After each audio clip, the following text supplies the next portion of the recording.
بسم الله الرحمن الرحیم.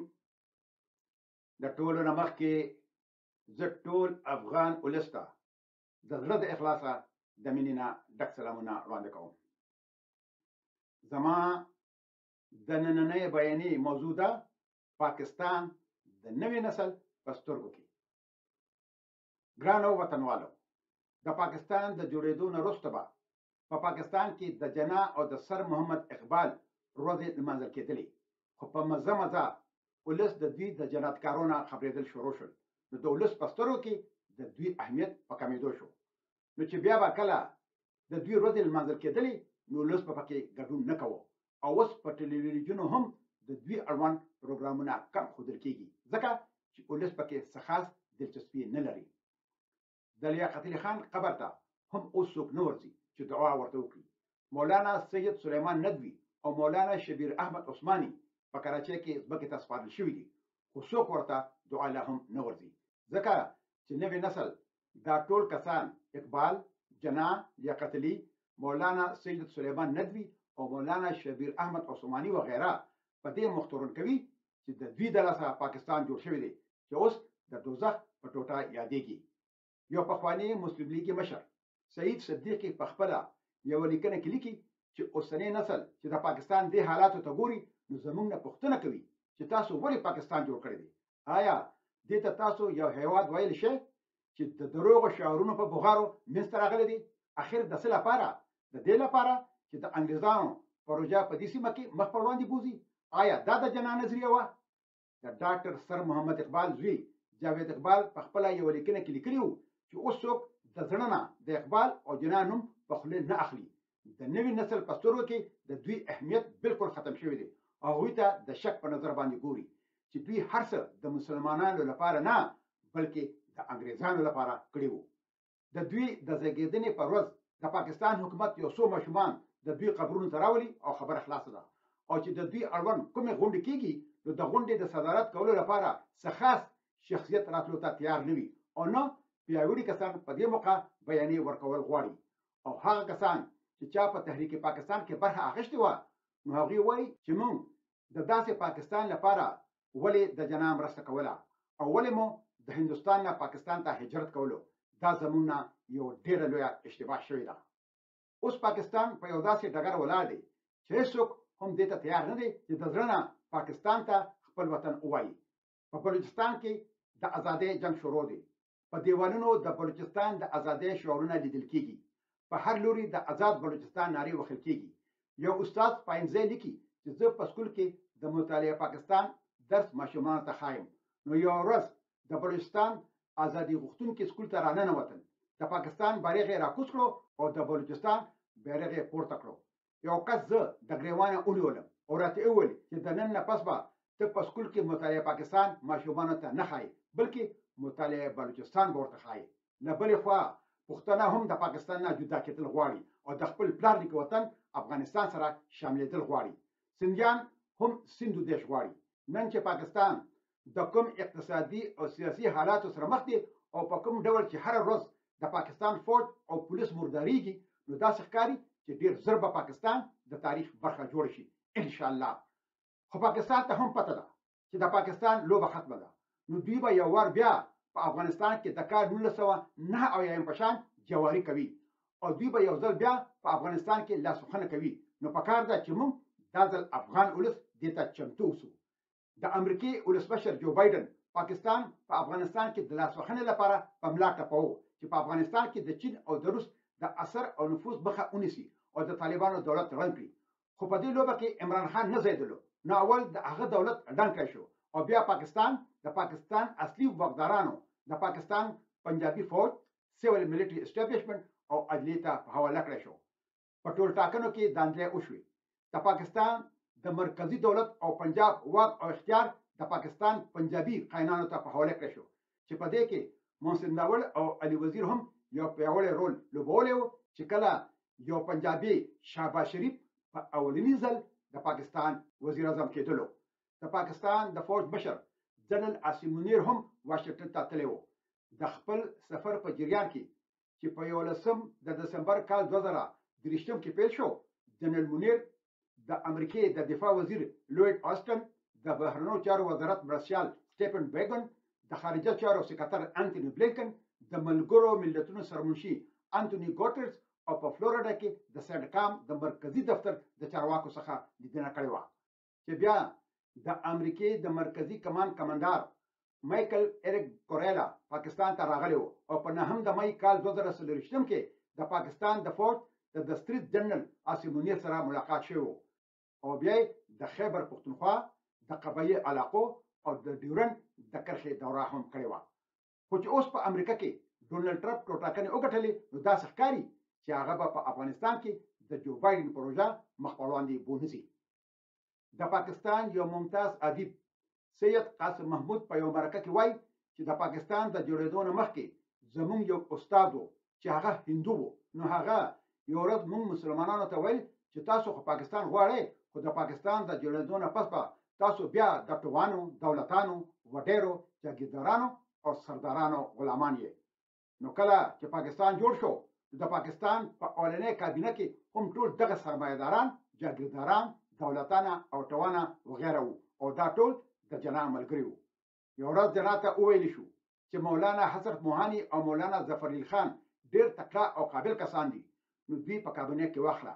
نو جناح ورته وویل چې زه دوی په کابینه کې نشم اخیستی، ځکه چې دوی غریبانان دي او د هغوی په علم و فضل او غربت پورې به مسخرې کېدلې. جناح سیاست یوازې د امیرترین کسانو حق ګڼلو او جناح پاکستان هم د امیرترین کسانو لپاره جوړ کړی و چې هغوی د مسلمانانو سره خیانت کړی و او د هغوی په سر د انګریزانو نه جاګیرونه او امتیازات ترلاسه کړي وو. د ازادۍ نه وروسته په هندوستان کې جواهرلال نهرو اول کار دا وکړو چې جاګیردارانو نظام یې بالکل له منځه یوړو، ځمکې په عام ولس کې وویشلې او جناح د پاکستان په اولنۍ کابینه کې هم ټول دغه جاګیرداران واغشتل او د پاکستان په اولنۍ دستورسازه اسمبلی کې یا سرمایه‌دار وو او یا جاګیردار. جناح یوازې د پیسو او د لوټو د سیاست قایل وو. سردار شوکت حیات خان چې د جناح ډېر نږدې ملګری وو او د تحریک پاکستان یو پیاوړی مشر وو، نو هغه ته یو ورځ جناح وویل چې د پنجاب د نورو سیاستدانانو په مقابله کې ستا سره پیسې کمې دي، نو سیاست پرېږده او پیسې وګټه، زه درته حالات برابروم چې پیسې وګټې. په پاکستان کې به یوازې هغه سیاستدانان کامیابیږي چې د چا سره پیسې وي. دا خبره سردار شوکت حیات خان په خپله په دې ډول کړې ده. د پاکستان د جوړېدو نه وروسته ماته جناح وویل چې سیاست پرېږده، پیسې وګټه او زه درته لارې جوړوم. نو ما هغه ته په یو ډېر حیران کن نظر وکتل. نو جناح ماته وویل چې ته به زما په خبره حیران شوې، خو زه تا ډېر د نږدې نه پېژنم، ته یو ډېر ښه با اصوله او دیانتدار انسان یې، تا د پاکستان لپاره ډېرې قربانۍ ورکړې دي، خو ستا یوه کمزوري دا ده چې ستا سره د پنجاب د نورو لیډرانو په شان پیسې کمې دي، نو پیسې وګټه، ځکه چې ته په کوم قوم کې سیاست کوي نو هغوی به ستا جیب ته ګوري. د جناح دا مشوره یو غریب سړي ته نه وه. سردار شوکت حیات خان غریب نه و، خو جناح ورته مشوره وکړه چې نورې پیسې هم وګټه. کله چې په کال 1930 کې په متحده هندوستان کې ټولټاکنې وې، نو د پنجاب نه د مسلم لیگ یوازې 2 کسانو ټولټاکنې ګټلې وې چې په هغې کې د یو نوم غضنفر علي و. نو بیا هغه لوټه شو او د مسلم لیگ نه لاړو چې بیا وروسته د جناح ډېر نږدې ملګری و. چې څومره لوټې وې نو هغه جناح خپلې سینې ته رانږدې کړې وې. د جناح ټولو ملګرو د جناح په دې فارموله عمل وکړو او د پاکستان د جوړېدو نه وروسته سمدستي هغوی په پیسو راټولولو شروع وکړه او چې په کوم ډول به هم وو نو د ولس وینې به یې څښلې، خو پیسې به یې ګټلې، د چا سره هم د وطن او د ولس غم نه و. د پاکستان د جوړېدو نه مخکې مصطفی جتوی یو معمولي شان زمیندار و او دغسې حاکم علي زرداري هم د لږې ځمکې خاوند و، خو د پاکستان د جوړېدو نه وروسته د پاکستان په جاګیرونو قبضې وکړې چې بیا وروسته غلام مصطفی جتوی د سند وزیر اعلی او بیا د پاکستان وزیر اعظم هم پاتې شوی و او حاکم علي زرداري هم د قومي اسمبلی ممبر پاتې شوی و. او اوس د هغه زوی آصف علي زرداري په دویم ځل د پاکستان رئیس جمهور شو او هغه چې په کوم ډول پیسې را جمع کړي دي نو د هغې د وینا ضرورت نشته. چې کله آصف علي زرداري په اولني ځل رئیس جمهور و نو یوې مسلم لیګي رهنما تهمینه دولتانه په لاهور کې یوې غونډې ته بیانیه ورکوله، نو ویې ویل چې آخر زموږ نه څه داسې ګناه شوې ده چې الله پاک د زرداري په شان یو فاسد او کرپټ انسان زموږ رئیس جمهور کړی دی، اوس بیا د مسلم لیگ په حکومت په دویم ځل د پاکستان رئیس جمهور شو. د پاکستان یو محقق، ادیب او دانشور عارف میاں په خپل کتاب برصغیر کیسه ټوټه کې لیکي چې کله جناح د لندن نه هندوستان ته راغی نو د مالی حالت ډیر زیات خراب و، وکالت یې نه چلیدو او د هندوستان په ټولنه کې د قرضدار بنده په نوم یادېدلو. د سره نه خپل کور او نه خپل دفتر، او د چې په کوم هوټل کې اوسېدلو نو هغه د دفتر نه ډیر لري و، خو د پیسو د نشتون په وجه به د پیاده د هوټل نه دفتر ته راتلو. د سختو حالاتو د جناح پر مزاج ډیر بد اغیز پرېښی و او په هر خبره به ډیر زر غوسه کېدو چې دا اثر تر مرګه په ده کې پاتې شوی و. نو په دې وخت کې یو ډیر مشهور فارسي وکیل و، نو د هغه په جناح ډیر زیات زړه وسوځېدو او په دې رحم راغی. نو هغه فارسي وکیل یو انګریز ایډوکیټ جنرال میکفرسن سره د ملاقات وکړو او هغه ته خواست وکړو چې جناح د 3 میاشتو لپاره موقتي مجستریټ کړي. نو میکفرسن جناح د 3 میاشتو لپاره موقتي مجستریټ وټاکلو، خو 3 میاشتې وروسته جناح نور د 3 میاشتو لپاره موقتي مجستریټ کړو. خو په دې 4 میاشتو کې چې جناح څومره رشوت له خلکو اخیستی و نو د هغې اندازه د دې نه لګي چې هغه هم خپل ټول پورونه پرې کړل او موټر هم د ځان لپاره واخیستو. خپله خور یې په یوه ښه ښوونځي کې شامله کړه، د ځان لپاره یو ښکلی دفتر جوړ کړ او ښه ګران بیه فرنیچر یې پکې کېښوده او دومره پیسې له هغه سره پاتې شوي چې نور یې د دندې کولو څخه ډډه وکړه. نو آیا دا دومره پیسې د هغه معاش و او که دا رشوت و؟ او بیا وروسته جناح د بمبې په مالابار غرونو کې یو لوی کور جوړ کړو چې بیا د برتانیې حکومت دغه کور ته د جناح هاوس نوم ورکړو. او بیا چې کله د پاکستان له جوړېدو وروسته جناح پاکستان ته راغی نو د جناح لور دینا جناح پاکستان ته نه ورغلی او هند یې خپل وطن ګرځولی و. نو هغې په محکمه کې د خپل پلار د کور د ملکیت دعوا وکړه چې زما پلار خوجه مسلمان و او دا فرقه د هندوانو قوانین تعقیبوي، نو زما د دعوې پرېکړه باید د هندو قوانینو په رڼا کې وشي، نه چې د اسلامي شریعت په رڼا کې. خو هند دغه کور د یو پرېښودل شوي ملکیت په توګه اعلان کړو او د جنوبي اسیا د هنر او کلتور په مرکز یې بدل کړو. خو یو پوښتنه دا پیدا کېږي چې جناح ولې د پیسو او لوټو سیاست کوو چې د سیاست کولو حق به یوازې شتمنو خلکو ته ورکول کېږي. جناح په خپله د لوړ مقام، شهرت او رتبې ډېر یو اوږد انسان و. د پاکستان له جوړېدو مخکې جناح د هندوستان د وروستي وایسرای لارډ ماونټ بیټن سره ژمنه کړې وه چې کله پاکستان جوړ شي نو هغه به ګورنر جنرال وي. خو د پاکستان له جوړېدو وروسته جناح د خپلې ژمنې نه په شا شو او له بلې خوا د کانګرس ګوند لارډ ماونټ بیټن د هند ګورنر جنرال وټاکلو. نو که د هند او پاکستان دواړو ګورنر جنرال لارډ ماونټ بیټن وي نو پاکستان ته به د پیسو او نورو شتمنو په ویش کې دومره زیان نه ورسېدلی. خو چونکې جناح د چوکۍ اوږد انسان و نو هغه د پاکستان د تاوان پروا نه درلوده، مګر هغه غوښتل چې په خپله ګورنر جنرال شي. او هم هغه کار د جناح مسلم لیګیانو هم شروع کړی دی چې څه هم غلط کار کوي نو د جناح حواله ورکوي او هغه غلط کار بیا ټیک شي. د جناح مسلم لیگ چې د هغې اوس یوه برخه مسلم لیگ نواز ګروپ هم دی، هم هغه د جناح د پیسو او لوټو سیاست مخ په وړاندې بوځي.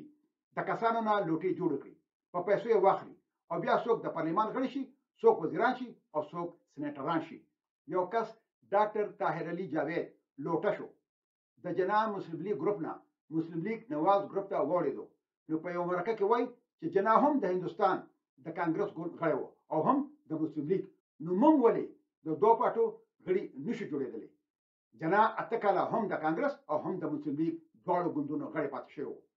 د پاکستان دې لوټو ته دا هر څه د جناح نه په وراثت کې پاتې شوي دي.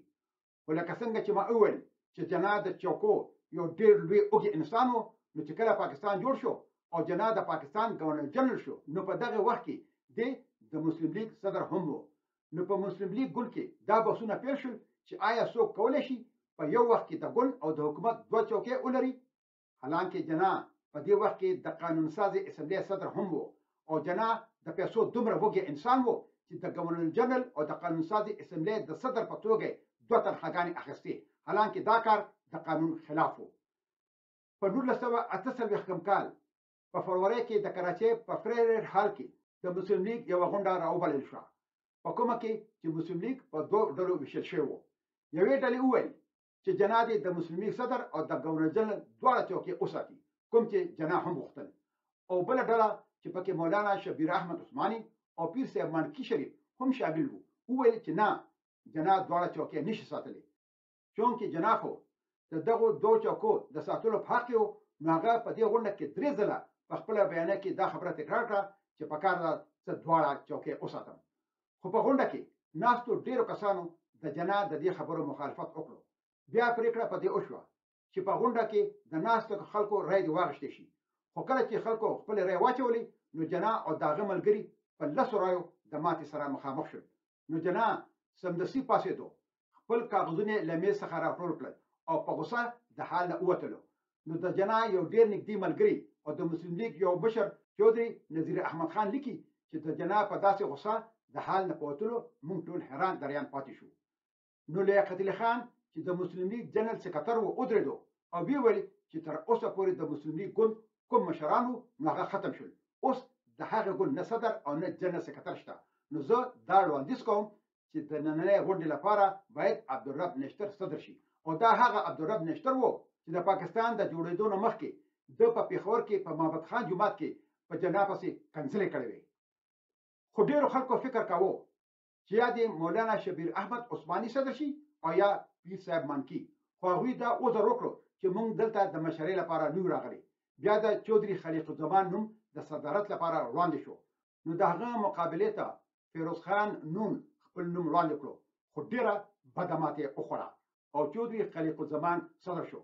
خو د جنا پلویانو له به شرم هم نه ورتلو او دا پروپاګنډه به یې کوله چې جنا د مسلم لیگ د صدارت نه په خپله استعفا ورکړه. نو د پاکستان تاریخ بل چا نه دی خراب کړی، بلکې په خپله مسلم لیګانو مسخ کړی دی. د جنا پلویانو د هغه نه پیغمبر جوړ کړی دی او د جنا او د پاکستان جوړېدو اړوند داسې دروغ وایي او لیکي چې اوسنی نسل په حقیقت کې د هغې نه خبر شوی دی. نو ځکه له جنا او پاکستان څخه کرکه کوي. په پاکستان کې د جنا او د پاکستان له نوم نه تریاک جوړ شوي دي. د جنا او پاکستان په نوم پښتانه، بلوچ او سندیان لاړې هم نه څوکي. او اوس په پاکستان پسې کشمیریانو هم بډې راښکلي دي او له پاکستان څخه د ازادۍ نارې وهي. بل خوا که موږ نړۍ ته وګورو، نو قاعده دا ده چې د یو هېواد د مشر میرمن لومړی میرمن بلل کېږي. خو جنا خپله خور فاطمه جنا د لومړۍ میرمنې په توګه اعلان کړه او په پاکستان کې هم هغه خبره تر اوسه پورې روانه ده. اوس کله چې آصف علي زرداري د پاکستان ولسمشر شو، نو خپله لور آصفه بوټو د پاکستان د لومړۍ میرمنې په توګه اعلان کړه. ګران وطنوالو، اوس به په لوی لاس سپارم. تل دې وي پښتو، تل دې وي پښتونولي او تل دې وي د اباسین او د مارګلې د غرونو نه تر د امو دریا پورې زمونږ د پلار نیکه ګران خوږ ګلالې او ګل ګلزار وطن لوی افغانستان. د ازادۍ په هیله، مشال خان ټکر.